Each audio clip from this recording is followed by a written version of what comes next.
Welcome to a series of videos that I intend to do for anybody really that's looking to engage with Native American style flutes. So basic free lessons for everybody to get going with.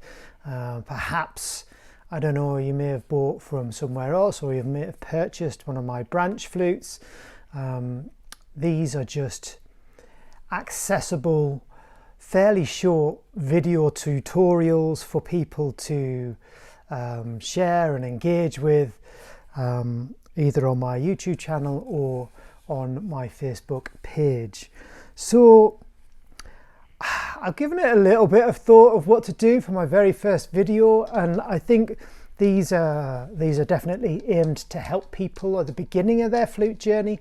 And I am aware that many people purchasing flutes from myself tend to be purchasing for the first time, or at least maybe they have a little bit of experience of some kind of flute in the past and they're just engaging with this particular style of flute further down the road or something like that, you know. So I want to keep this video really basic in its approach, but really fundamental. And like everything, I'm going to reflect on my own flute journey and what was really important to me. And I think one thing that sticks out for me is just the basic skill.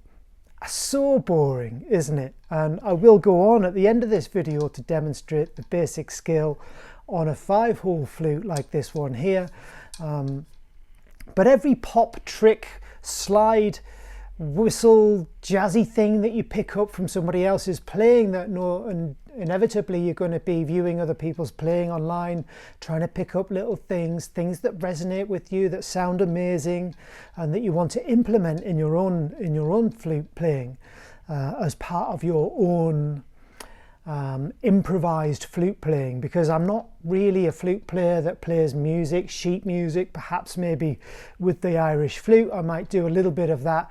I'm only beginning that journey myself, but definitely with this style of flute is all improvised flute playing, and so that's what I'm intending to try and help pass on to other people so they can find their own voice, their own style, their own unique way of playing such an engaging instrument. Really, these are definitely, out of all of the world flutes that you might come across, the easiest I find to play and to get to grips with. So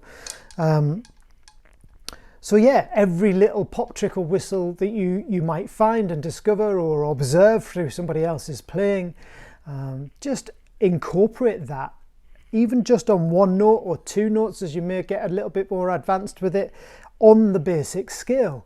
So going up from the bottom, implement the trick, go up to the top and then back down again. And you know, you can throw it in as many times as you can, or you wish to, just to try and complicate it and make it harder. The idea behind this is that when you're playing improvised music, you don't really know even what the next phrase is going to be, the next breath is going to deliver sound-wise. And so if you're able to navigate and you're able to embrace and bring in any tip, trick, pop, whistle or anything that you've observed in the past and you're used to playing perhaps at any stage throughout the skill on a whim, then it's really handy to have practiced that wherever you might be on the skill. And that's the idea on this approach. So that's tip one, is to play your basic skill to get to grips with it, and don't try and be complicated, just try the basic scale up and down, and then whatever you learn thereafter, incorporate it into the skill. As my lessons develop, as these tutorials go on, that will become a theme, but it will become much more complex as we move on. So it's a really good starting point. Tip 2. 2 out of 3 I've decided this is going to be. Tip 2 would be park your flute, or flutes, as we all have a growing number of them perhaps, somewhere really accessible in the room. I always used to park mine like on the corner that I would walk past going into the room, my bedroom, or out in the hallway, Hallway is a great place because you're always from room to room, you're always walking through the hallway. And if you're like me, and hopefully you are, and it's good to try and really connect with your flute and to actually become almost addicted to learning, addicted to the sound of the flute. And therefore, if you're anything like me, you find it very difficult to walk past it without picking it up for 30 seconds, 1 minute, 2 minutes. And that leads us on to tip number 3.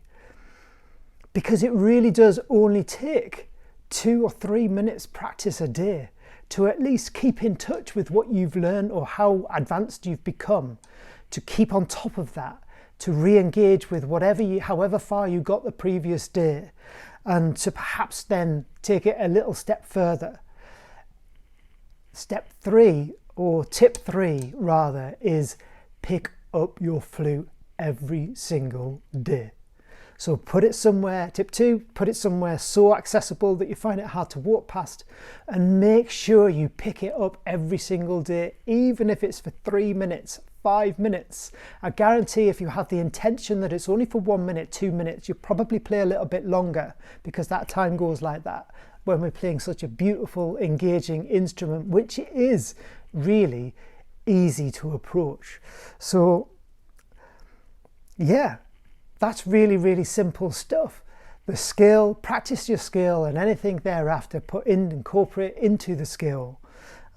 Tip 2, park your flute somewhere really, really accessible. And tip 3, pick it up every day.